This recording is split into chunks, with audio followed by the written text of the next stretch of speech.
Good afternoon, students. In the last class, we have discussion regarding classification of elements and types of sources. Let's have a quick recap of that so that you can proceed with KCL and KVL statement today.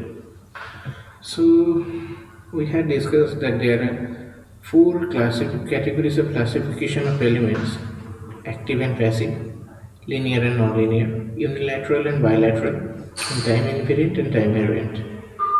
Now, active element means which can deliver power to your network or circuit, like a battery. Okay. And passive element means which cannot deliver any power, which is only consuming power, like resistance, inductance, or capacitance. These things. Linear circuit means I said that there are twofold things regarding linearities. First of all, their characteristics always should pass through the origin and it should maintain a straight line. But non-linearities means anything else, like this is a non-linear characteristics, this is a non-linear characteristics because they may be straight line but not passing through origin. First of all, here it is a straight line but not passing through origin. On a similar note, a quadratic structure is also a non-linear behavior, and that's why I think you know that the behavior of diode, that is like this thing, so it is not a straight line, so a diode is a non-linear element. Any semiconductor device is generally a non-linear element. Next is unilateral and bilateral element. Unilateral elements are those which offer different properties when the supply is changed. I mean to say, when supply is reversed or polarity is reversed or current direction is reversed, their properties is changed. Like a diode. Whenever in forward biased, a diode offers very low resistance, but whenever it is in reverse bias with the same magnitude of voltage, it offers very high resistance. So its resistance property is not maintained throughout, and that's why it is a unilateral device. On the contrary, which element whose properties does not depend on the direction of the current flow or the polarity nature, if you change them, they will remain the same, like a resistance. So these are known as bilateral element. Okay. And lastly, about time invariant and time invariant thing. Time invariant means whose characteristics, to say voltage current characteristics does not change it with respect to time. It always stay fixed. And time variant means whose VI characteristics changes over time. At t equal to 5 seconds, your characteristics may be say straight line. At t equal to 7 seconds, it may be a deviated straight line. So whenever the characteristics changes over with time, it is time variant. Otherwise, it is time invariant. Next, we discussed about types of sources. We know that voltage source and current source are the two types of sources in any electrical network. And if we want to classify them, they may be either independent or dependent.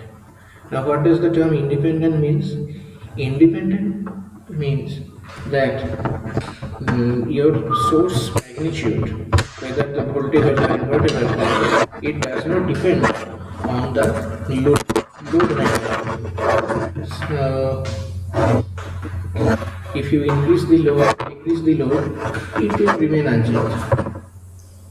Okay, it is not affected actually.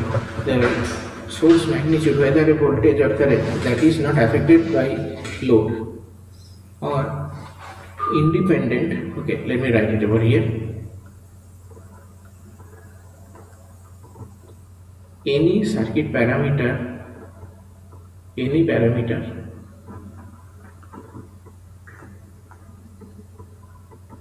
cannot change.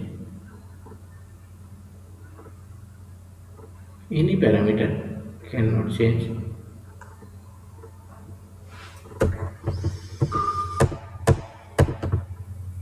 cannot change source magnitude. So if you vary, suppose you have connected one 5-volt source across a load, a battery. Okay, let's treat it as a battery. So if you change the load, suppose earlier it was 5 ohm. Now if you change it from 5 ohm to 10 ohm, till the source will be having a magnitude of 5 ohm. So total drop across these two things will be always 5 volt. It does not depend on load or any other circuit parameter. Suppose if you change this resistor to, then also the source, the voltage across the source is always 5 volt. Similar analogy holds for a current source. So these type of sources are independent sources, like a battery. A battery can be treated as a voltage source. Similarly, a PV module, solar PV module, it can be treated as a current source. So these are the independent sources. Now independent sources have two categories, ideal and practical. What does mean ideal? Ideal means there is no internal resistance. In a voltage source, there is internal resistance is 0. In a current source, internal resistance is infinite because it is in parallel and it is in series. Okay, so no drop takes place. No drop takes place due to these internal resistances. That's the basic thing. So whenever let's discuss the analogy with the voltage, then somehow whenever we will meet up for a viva or something like that, I will show. I think you can understand what will be with current. Only series resistance will be taken as parallel resistance, and zero series resistance or infinite parallel resistance for current source. So for a ideal voltage source, the internal resistance is 0 and load resistance is there. So what happens? If you change the load, like here from 5 ohm to 10 ohm or something more, load current changes. You can increase the load or you can decrease the load. So if you look at the VI characteristics, you see that whether you increase the load or decrease the load current, your voltage across the load is always constant. It is not changing. So that is the ideal thing. But in practical, what happens? There is certain amount of internal resistance is there. That does not responsible for load. It is intrinsic property. It is inherent of the source. Like if you consider a battery symbolizes as this thing. A battery is what? Actually, it is a combination of some voltage source with a internal resistance. It is a practical scenario. Always. So now here in this case, if you keep on increasing the voltage, if you keep on increasing the load or decreasing the load, or in other words, if you vary the load current IL, then what happens? With increasing load, more current will be flowing. With increasing load, less current will be flowing. With decreasing load, more current will be flowing. So whenever more current will be flowing, there will be certain drop across the internal resistance too, and that's why earlier VL equal to 5 volt because there is no internal drop, but right now due to this internal resistance there are two drops, one drop here, second drop here. So our intention is, what is the meaning of connecting a voltage source? The magnitude of the voltage source should be applied across the load only, not anywhere else. But due to the non-ideality, due to the practicability, some voltage drop takes place, V equal to IR takes place, or I here, V equal to I or I here. Some voltage drop will be happen due to this internal resistance. So it is not getting 5 volt. With change in load value, load current, with increasing load current or decreasing in load value, your actual voltage across the load VLIL actually not maintaining a parallel straight line. It is a grouping characteristics, and this dotted thing is ideal, and the solid line, the grouping nature is the practicality, and that is the difference between ideal and practical voltage sources. Similar analogy holds for current. There, so for current source, this is ideal and this is practical. So in ideal or equal to 0 infinity, and here some finite amount of resistance will be there.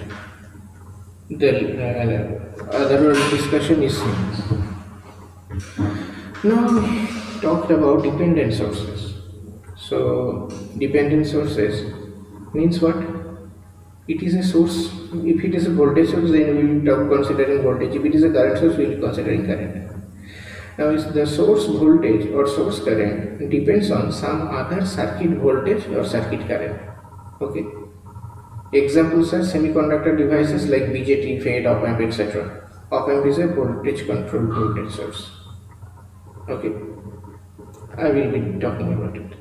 So dependent sources can be a voltage source or current source.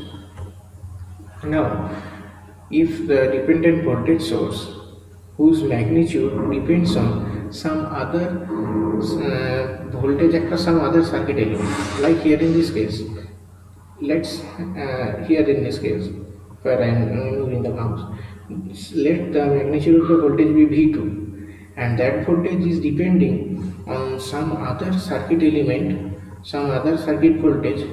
Suppose across another resistor in the circuit anywhere whose voltage drop is V1.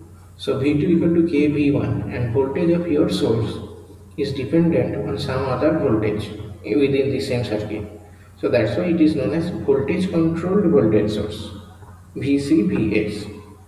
On a similar analogy, if your source voltage depends on current through some other element in the same circuit, then your device is known as current controlled voltage source. Your source will be a current controlled voltage source because it is a voltage source after all. If it is controlled by some other voltage, it is VCVS. If it is controlled by some other current, it is current controlled voltage source.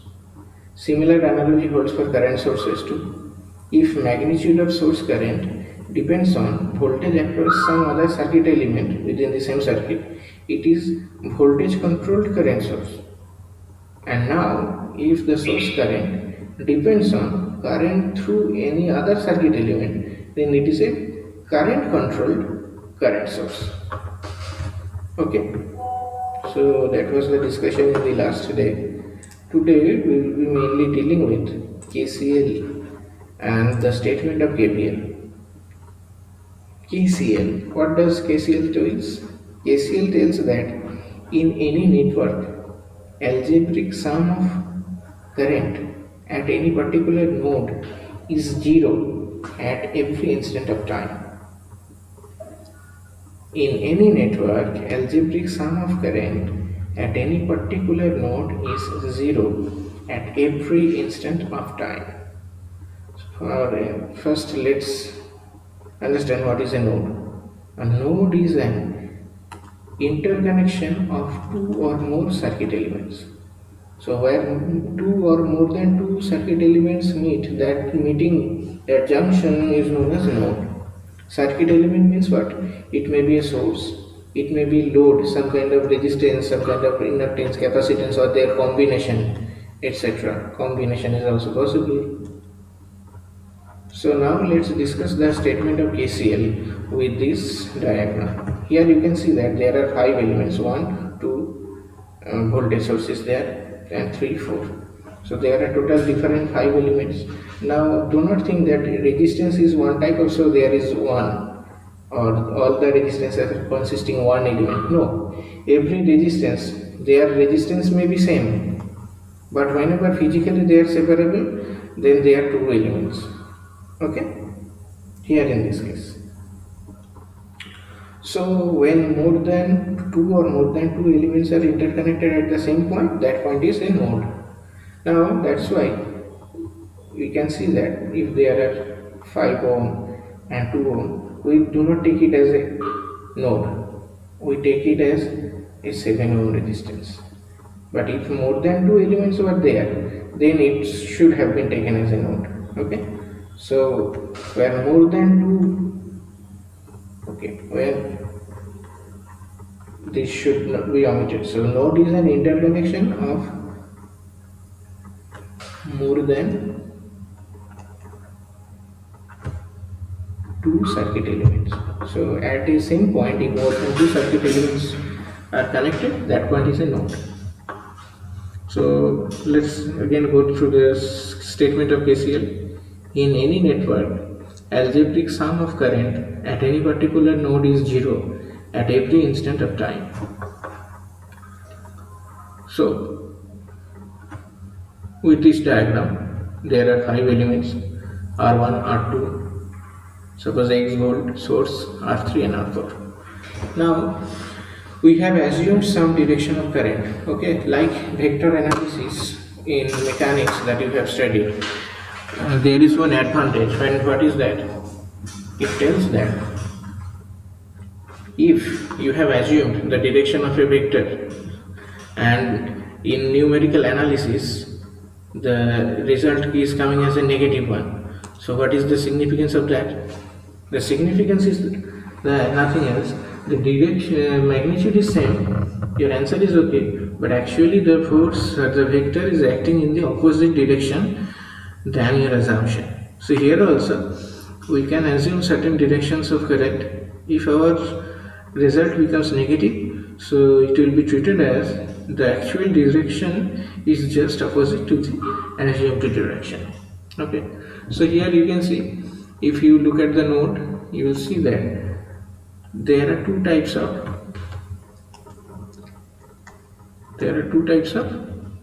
incoming currents. Sorry, there are two types of currents. One is incoming, another is outgoing. So incoming means towards the node whatever is coming. Outgoing means from the node whatever is going out.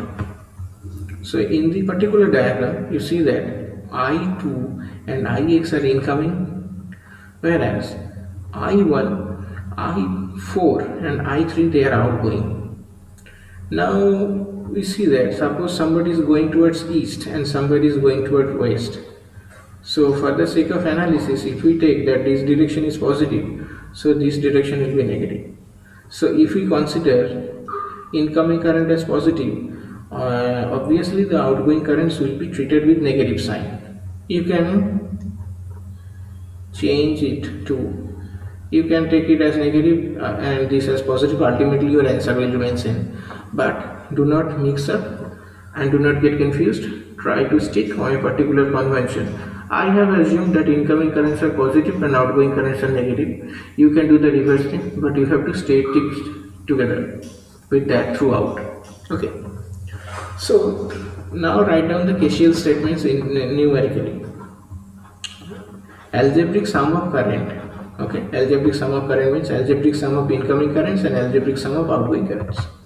So I have assumed that incoming currents are positive and outgoing currents are negative. So I2 plus Ix plus of minus I1, outgoing current is negative, so plus minus I1, algebraic sum, plus of minus I1, plus of minus I4 and plus of minus I3 equal to 0.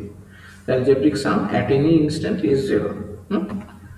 Now here you can see that there are three negative terms and we can take them at the right side of the equation, so that we can write I2 plus Ix equal to I1 plus I4 plus I3. Or in other words, if you look at carefully, I2 and Ix are what? Incoming current, and rest 3 are outgoing currents. So we can write that incoming current equal to outgoing current. Okay, so this is another format of KCL that mathematically it is advantageous to remember that incoming current equal to outgoing current for a particular node at any instant of time. Node at any time. At a node at any time. Okay. And another thing, what you can observe from here, that I equal to dq dt. Okay. I equal to dq dt. So we can write down these expressions as dq dt, dix dt, dq1 dt, dq4 dt, and dq3 dt. At the same time instant, ddt operator, it is a equation and time instant is same, so we can neglect the ddt operator from both sides of the equation and we can write Q2 plus Qx equal to Q1 plus Q4 plus Q3. Or in other words, incoming charge equal to outgoing charge. Okay, look at the diagram here carefully. Incoming charge equal to outgoing charge. So charge is not conserved in any node. Whatever charge is coming, that is passed through. So it is one kind of conservation of charge. So charge is conserved. So KCL deals with total charge in any node is conserved. So conservation of charge. A charge you cannot create, you cannot destroy it. And that is the KCL statement in other way. Next, we will be talking about the feature of KCL. First feature tells that it is applicable to any lumped circuit. What is lumped? I will be telling you later. Just a few minutes back. Wait for a while. Next is independent. KCL is independent of nature of circuit element. So it may be a resistive, inductive, capacitive, whatever network may be. Then KCL is always conserved. Okay. Thirdly, KCL follows law of conservation of charges that we have seen already. Now let's discuss that. What is lumped? Think about a 5-meter long wire. Okay.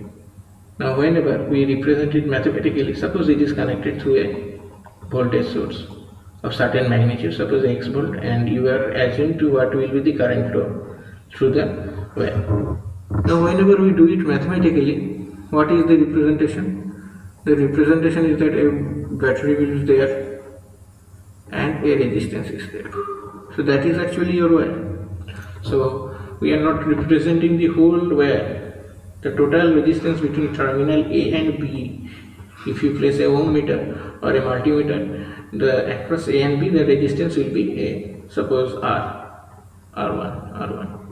But when writing it in a diagram, we are representing it through diagram, we write it that R1 is here, but not the whole wire. Like a usual concept is like the center of mass or center of gravity. I think from mechanics we have that idea what is center of mass or gravity. The whole mass or whole weight can be thought as working from a certain point within the body, not for extended body, for a regular body, and that point is known as center of mass or center of gravity. And we can equate then whole mass can be effective through the center of mass, or the same analogy also center of gravity. Similarly, here also for small objects or relatively small objects, the whole resistance which is actually distributed throughout can be thought of as concentrated at a particular place, just like center of mass or center of gravity, and that thing is known as lumped parameter. And that may be a lumped resistance, lumped inductance, lumped capacitance, anything. Okay. Next thing is distributed parameter, which is the opposite to the lumped thing. Now thought up about the Himalaya. The shape is irregular and you cannot estimate the center of mass or center of gravity. That does not exist actually. So here also, if you talk about a wire which is several kilometers long, like transmission wire, the conductor you can see in the transmission line or distribution line in the towers. In those cases, we cannot lump up the whole resistance in a single point. We cannot thought that the whole resistance or whole inductance or whole capacitance is concentrated at a particular point, and that's why these are known as distributed parameter. Okay. Luckily, we will not be dealing with distributed parameter and will be dealing with lumped parameter. Okay.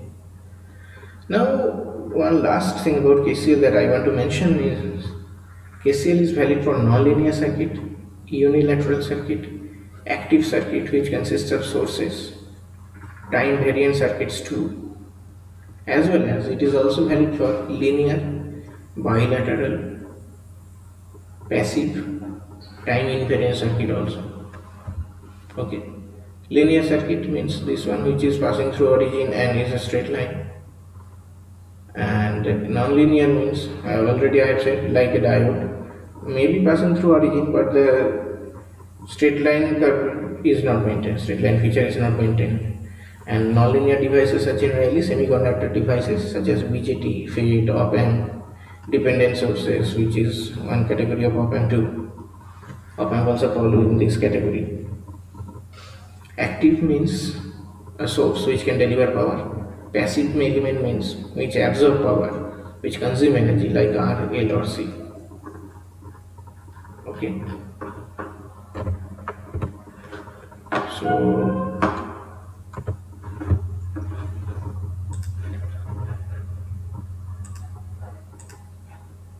next will be what is KVL, that was KCL. In the next class we will do some numericals, and first I will be talking about the KVL. I have written the KVL statement here. Next in the next class I will going to explain the KVL.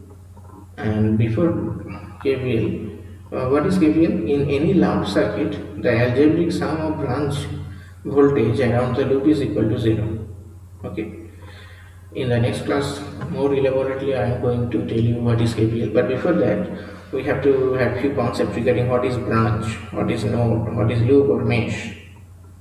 And then, in terms of that, what is KVL? Then we will be dealing with passive sign convention, which deals with actually the consumption of power. Okay. So I think we can end up today's topic here, and I will be sending you some mail containing the assignment and PDF documents as well. Obviously, there will be some doubt clearing session. The time will be mentioned in your mail or in your WhatsApp group. The message will be sent. So try to listen to this video carefully.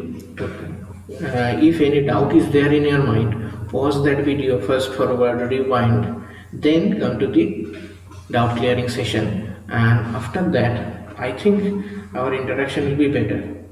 Two more things I want to add. Few people have talked about books, and I told that PDF books I cannot send. That will be the violation of copyright of that particular book.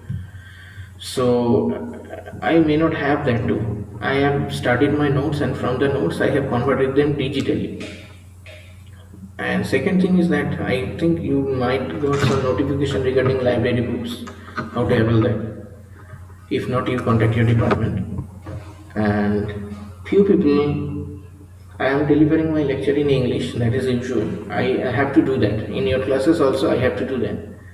Many of you are not from English medium background, some other backgrounds like English or I will say Hindi or Bengali. So for that I want to tell you one thing. You have to have a habit of English conversation. But don't worry, I am here. If you are completely unable to understand what I am saying, you can do two things. In live class, that is not possible. You can reduce the speed of the video lecture from your player.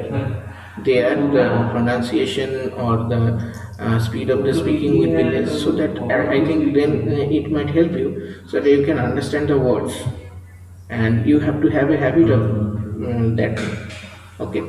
Besides, still any doubt is there in your mind, you are unable to understand, you can communicate me always. So thank you. We'll meet up in the next class. Thank you very much.